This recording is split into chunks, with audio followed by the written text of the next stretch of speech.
এই গল্পটি কাল্পনিক, এটি কোনো ভুল উদ্দেশ্যে নেওয়া উচিত নয়। আরে আমি তোমাকে কিছু জিজ্ঞাসা করছি, বেটা, তোমার মন কোথায়? নিচে বসে সবজি কাটতে কাটতে মা বলল, তখন আমার মন অন্য কোথাও ছিল। হঠাৎ মন ফেরাতে গিয়ে বললাম, কি বলছিলে মা? তখন মা আবার বলল, আমি বলছিলাম যে আজকাল তোমার কাজ অনেক বেড়ে গেছে মনে হচ্ছে। আমি উত্তর দিয়ে বললাম, হ্যাঁ মা, অনেক বেড়ে গেছে। এখন তো সময় পাওয়া যায় না। তাই এখন আমি গ্রাহকদের ডিমান্ড পূরণ করতে ব্যস্ত আছি।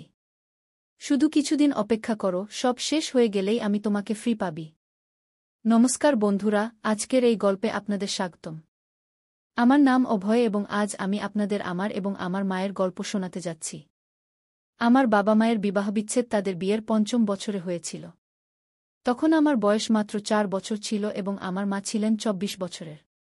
তখন আমার নানা আমার মাকে তার দ্বিতীয় বিয়ের জন্য বলেছিলেন, কিন্তু মা তখন স্পষ্টভাবে বিয়ে করতে অস্বীকার করেছিলেন।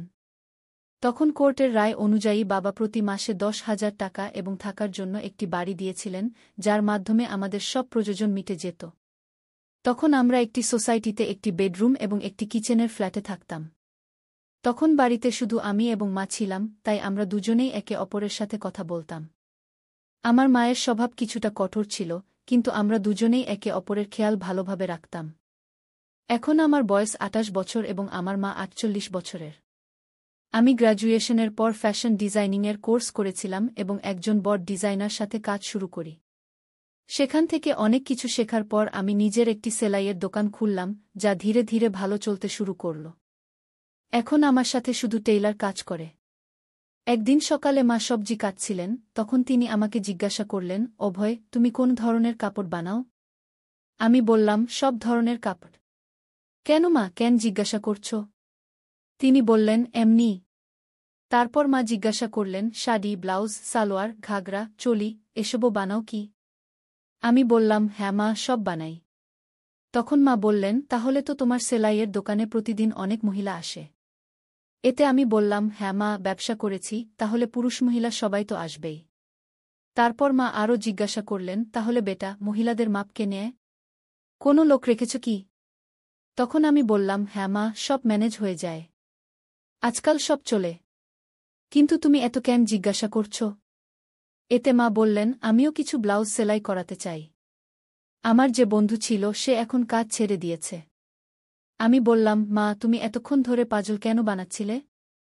যদি তোমার ব্লাউজ বানাতে চাও, তাহলে এতে সমস্যা কি?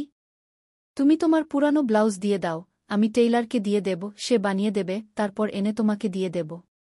এত শুনে মা বললেন, আমার কোনো ব্লাউজ এখন ফিট হয় না, নতুন মাপ নিতে হবে।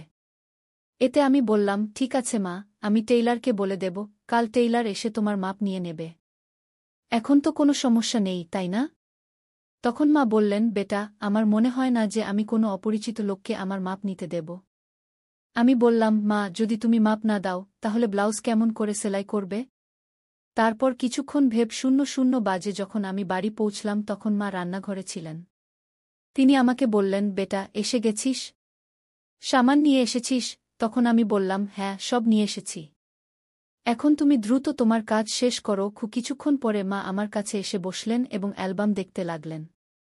তখন তিনি হালকা হলুদ রঙের শাড়ি পরেছিলেন এবং তার শাড়ির কাপড় এত পাতলা ছিল যে শরীরের রূপরেখা দেখা যাচ্ছিল। তখন আমি মাকে দেখতে দেখতে হারিয়ে গেলাম। ঠিক তখনই তিনি জোরে বললেন, অভয়, শুনছিস তো? তখন আমি চমকে বললাম, হ্যাঁ, কি হয়েছে মা? তখন মা অ্যালবাম দেখিয়ে বললেন, এত ছোট ব্লাউজ আমি কিভাবে পরতে পারি? আমার এই ডিজাইন পছন্দ না কি? তখন আমি বুঝিয়ে বললাম, আরে, এসব তো শুধু ডিজাইন দেখানোর জন্য। তুমি যেভাবে পছন্দ করো সেভাবে সেলাই করে নিও কি? কিছু বিতর্কের পরে মা রাজি হলেন এবং বললেন, ঠিক আছে, চল ভিতরে মাপ নিয়ে নিই কি? তখন আমরা বেডরুমে গেলাম। তারপর আমি মাপ নেওয়ার জন্য টেপ বের করলাম। তখন মা দাঁড়িয়ে বললেন, সঠিকভাবে মাপ নিও, যাতে পরে কোনো সমস্যা না হয়। তখন আমি আমার মায়ের মাপ নেওয়ার জন্য প্রস্তুত হলাম। নিজের মন ও শরীরে পাথর রেখে আমি এই কাজ শুরু করলাম। আমি পুরো চেষ্টা করছিলাম যেন এই কাজ একজন পেশাদার দর্জির মতো করি, কিন্তু এই সময় আমার হৃদস্পন্দন বেড়ে গেল। ঠিক তখনই মা আরও কাছে এসে আমাকে বললেন, চল, দ্রুত কর, আমার আরও কাজ আছে কি? তারপর আমি মাপ নেওয়া শুরু করলাম এবং প্রথমে মায়ের বাহু, কাঁধ এবং কোমরের মাপ নিলাম।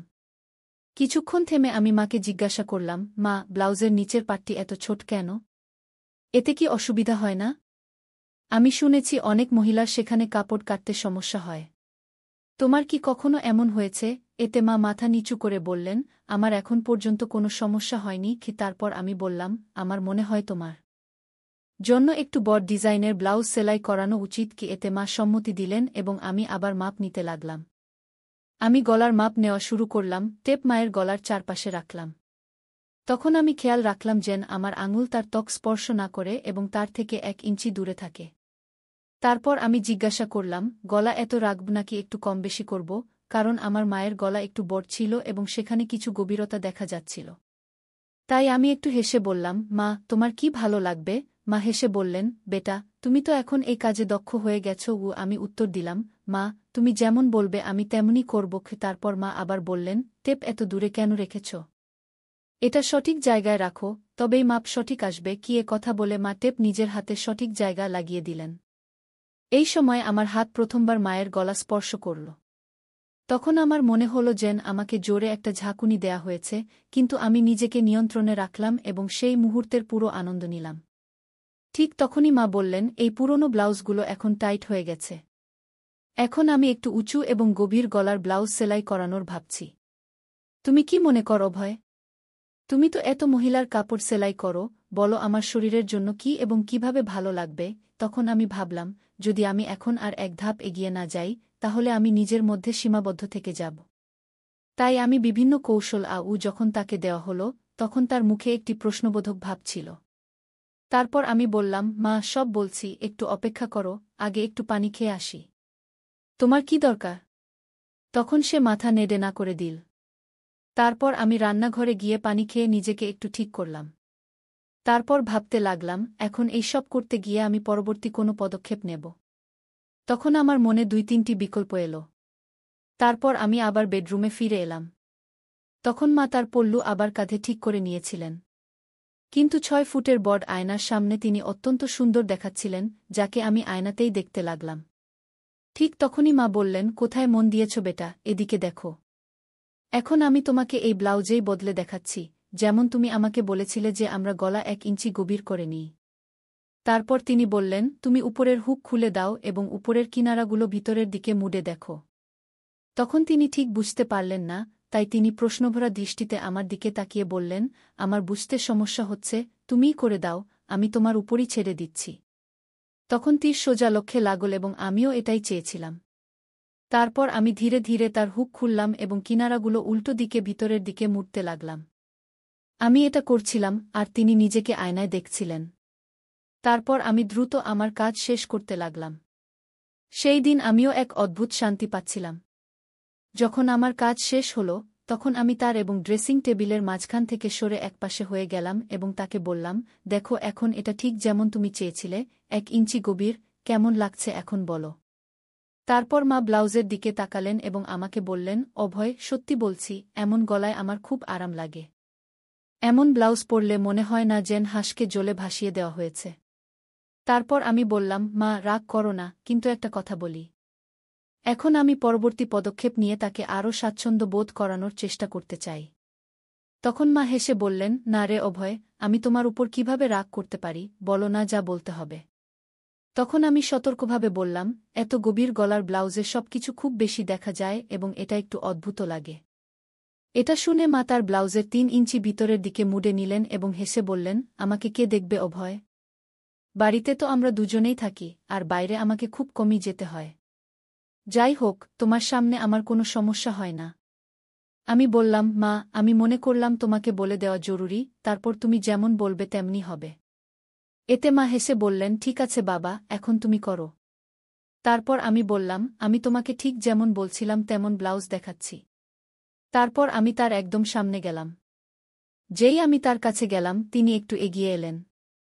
তারপর আমি ব্লাউজের হুক আবার লাগানোর জন্য ব্লাউজ ঠিক করতে শুরু করলাম। তারপর ফটো তোলার পর আমি তাকে আবার ঠিকমতো পরিয়ে দিলাম। তারপর আমি তার দুটি কাঁধের পাশ থেকে ব্লাউজের কিনারা ধরে একটু টান দিলাম, যাতে তার কাঁধ স্পষ্ট দেখা যায়। ব্লাউজ এখন ঢিলা হয়ে গিয়েছিল এবং তার কাঁধ প্রায় উন্মুক্ত হয়ে গিয়েছিল। এরপর আমি নিচ থেকে দুপাশে আমার দুটি আঙুল ভিতরে ঢুকিয়ে দিলাম এবং তা সহজেই ব্লাউজের ভিতরে চলে গেল। তখন তিনি আমার দিকে তাকিয়ে বললেন, কি করছো বেটা? আমি কিছু বুঝতে পারছি না। 1 মিনিট অপেক্ষা করো মা। আমি মাথা নেড়ে বললাম এবং তারপর আমার কাজে লেগে গেলাম। এখন আমি তার ব্লাউজের নিচের কিনারা ধরে একটু নিচে টান দিলাম।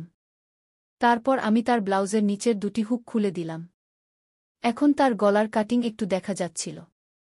এখন সব কাজ শেষ করে আমি একটু পিছিয়ে গিয়ে তাকে একবার দেখলাম এবং তারপর কিনারায় চলে গেলাম। এখন তার গলা বড় হয়ে গিয়েছিল কিন্তু বেশি গভীর ছিল না। তখন আমি লক্ষ্য করলাম যে তার মুখে সন্তোষ দেখা যাচ্ছিল না, সম্ভবত তিনি আরও গভীর গলা চেয়েছিলেন। তাই আমি জিজ্ঞাসা করলাম, কি হলো মা, এটা কি ঠিক লাগছে না? তখন মা হাত রেখে শরমে হেসে বললেন, না রে, আমার গভীর গলা ভালো লাগে, নইলে মনে হয় কেউ শক্ত করে বেঁধে দিয়েছে। তার কথা শুনে আমার মনে হলো যেন 440 ভোল্টের শক লাগল। তারপর তিনি বললেন, আরে এটা অনেক সময় শুধু দড়ির কারণেই হয়, একটা কাজ করো, তুমি কি শুধু ব্লাউজেই মাপ নিতে পারো? যাই হোক, আমার এমন একটি ব্লাউজ চাই যাতে নিচে কিছু পরার দরকার না হয়, যদি মাপ ঠিকমতো নাও তাহলে ভালো হবে। আমি বললাম, হ্যাঁ মা, এটা ঠিকই থাকবে, কিন্তু বাকি ব্লাউজের জন্য তো নিচে পরা জরুরি হবে, নইলে সেগুলো টাইট হয়ে যাবে। তখন মা মাথা নেড়ে বললেন, ঠিক আছে, তুমি এখানেই অপেক্ষা করো, আমি আসছি। তারপর তিনি বাথরুমে চলে গেলেন এবং দরজা একটু খুলেই রেখে দিলেন। তখন মনে হলো দরজার পিছন থেকে উকি দিই, কিন্তু আমি সংযত থাকলাম, কারণ আমি ঠিক করেছিলাম ধীরে ধীরে মাকে আমার সামনে স্বাচ্ছন্দ্য বানানো হলো। তারপর 5 মিনিট পর মা বাইরে এলেন এবং আমার সামনে এসে দাঁড়ালেন। তখন এক পলকের জন্য আমি তার দিকে তাকালাম এবং তাকিয়ে হতবাক হয়ে গেলাম, কিন্তু আমি কোনো প্রতিক্রিয়া দিলাম না এবং আমার কাজে লেগে গেলাম। তারপর আমি বললাম, মা, এখন আমরা শুধু তোমার পিঠের মাপ নেব, কারণ পার্থক্য সেখান থেকেই বোঝা যাবে। তখন মা হালকা হেসে জিজ্ঞাসা করলেন, আরে, তুমি লোকেরা সেলাইয়ের দোকানেও কি মহিলাদের এভাবে কাপড় খুলতে বলে? কি বলো? তারপর মা তার হাত আমার কাঁধে রেখে শরারতি ভঙ্গিতে হেসে বললেন, তোমার তো মজা আছে বেটা, এতসব মহিলাদের সামলানোর কাজ জুটেছে। এতে আমি উত্তর দিলাম, মা, মজা কি? আমি তো এখন কিছু বিশেষ মহিলাদের ছাড়া মাপ নেওয়া বন্ধ করে দিয়েছি। আচ্ছা, আর এটা কেন? মা জিজ্ঞাসা করলেন। আমি উত্তর দিলাম, মা, কিছু মহিলা যারা বড় ঘরের হয় বা যারা আমাদের শুরুর দিকের কাস্টমার ছিল, তারা আমার কারিগরদের মাপ নিতে দেয় না, তাই আমাকেই নিতে হয়। তোমাকেই নিতে হয়। এ কথা বলে মা পালঙ্কে আঁচল বসে গেলেন এবং বললেন, বেটা, তোমার তো মন মুগ্ধ করে দেয় এসব মহিলারা। আমি হেসে বললাম, না মা, আমি তো একদম প্রফেশনালভাবে কাজ করি। তখন মা শরারতি হাসি দিয়ে জিজ্ঞাসা করলেন, কিন্তু তবুও তোমার তাদের স্পর্শ তো হয় না? সত্যি বলো? এতে আমি একটু লজ্জা পেয়ে বললাম, হ্যাঁ, হয়, কিন্তু তারা কিছু বলে না, কারণ তারা আমার সামনে নিরাপদ বোধ করে। তখন মা হেসে বললেন, আমার বেটা কত বুদ্ধিমান। এ কথা বলে তিনি আমাকে গলায় জড়িয়ে ধরলেন। এত ঠান্ডা রাতে তার গলায় জড়ানোতে তার গরমাহাত আমার গায়ে লাগতে শুরু করল। তারপর একটু পা টেনে মা জিজ্ঞাসা করলেন, বেটা, তুমি এসব কথা কোথায় শিখলে? আমি বললাম, মা, এসব মহিলাদের কাছ থেকেই। তারা এত আলাদা আলাদা শব্দ বলে যে কি বলবো। তখন মা মজা করে বললেন, আচ্ছা বেটা, তুমি আমাকেও কিছু শেখাও। আমি বললাম, না মা, তুমি হাসবে এবং বলবে, এসব আমার কি করে জানা? মা বললেন, না বেটা, আমি বুঝি তুমি এখন বড় হয়ে গেছ, কিন্তু আমাকেও এটা বুঝতে হবে যে তোমার কি জানা আছে আর কি নেই। তখন আমি হিম্মত জোগাড় করে মায়ের সাথে কিছু কথা শেয়ার করলাম। মা আত্মবিশ্বাসের সাথে বললেন, আরে বাবা, তোমার তো সব জানা আছে। আমি হেসে বললাম, চলো, ছেড়ে দাও এসব। এখন তোমার নতুন ডিজাইনের ব্লাউজ নিয়ে আসি। তারপর আমি উঠে দাঁড়িয়ে জিজ্ঞাসা করলাম, হাত লাগালে চলবে তো? মা নিজেকে শব্দ দেখানোর চেষ্টা করে বললেন, আরে হ্যাঁ বেটা, আমার তোমার উপর পূর্ণ বিশ্বাস আছে। আর কি, তুমি এত তাড়াতাড়ি সব কিছু ফিট করে ফেলেছ? তখন মা একটু জোরে হেসে বললেন, বেটা, দেখো তো, কোথাও কিছু আর লাগানোর আছে কি না। তার এই মজা ক্যাবিনেট থেকে একটি গাউন বের করে দেখাতে বললাম এবং বললাম, দেখো, এটি স্লিভলেস, কিন্তু এর ম্যাটেরিয়াল খুবই আরামদায়ক। এটি পরে দেখো, যদি ভালো লাগে তাহলে এই ডিজাইনে আরও কিছু বানিয়ে দেব। মা একটু দ্বিধা করলেন, কিন্তু তারপর বললেন, ঠিক আছে, এটি পরে দেখি। তিনি গাউন নিয়ে বাথরুমে চলে গেলেন। তখন আমি একটু নার্ভাস ছিলাম, কিন্তু নিজেকে শান্ত রাখার চেষ্টা করছিলাম। কিছুক্ষণ পর মা বাইরে এলেন, গাউনে তিনি খুব সুন্দর দেখাচ্ছিলেন।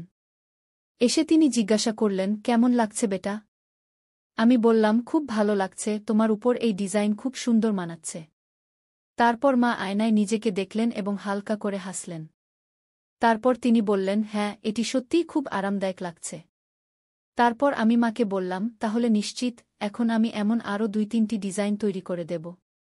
মা বললেন, ঠিক আছে, কিন্তু খেয়াল রাখবে যেন ম্যাটেরিয়াল সবসময় এমনই থাকে এবং হ্যাঁ, গলা একটু গভীর হলে আরও ভালো হবে।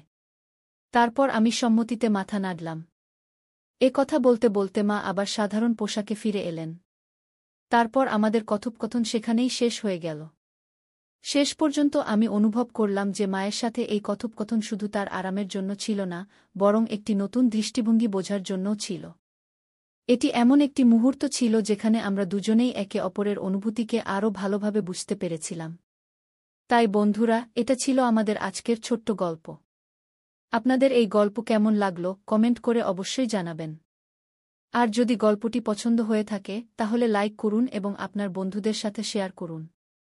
আগামীতেও এমন রোমাঞ্চকর গল্পের জন্য আমাদের চ্যানেল সাবস্ক্রাইব করুন এবং বেল আইকন প্রেস করতে ভুলবেন না, যাতে আপনি আমাদের কোনো গল্প মিস না করেন। ধন্যবাদ।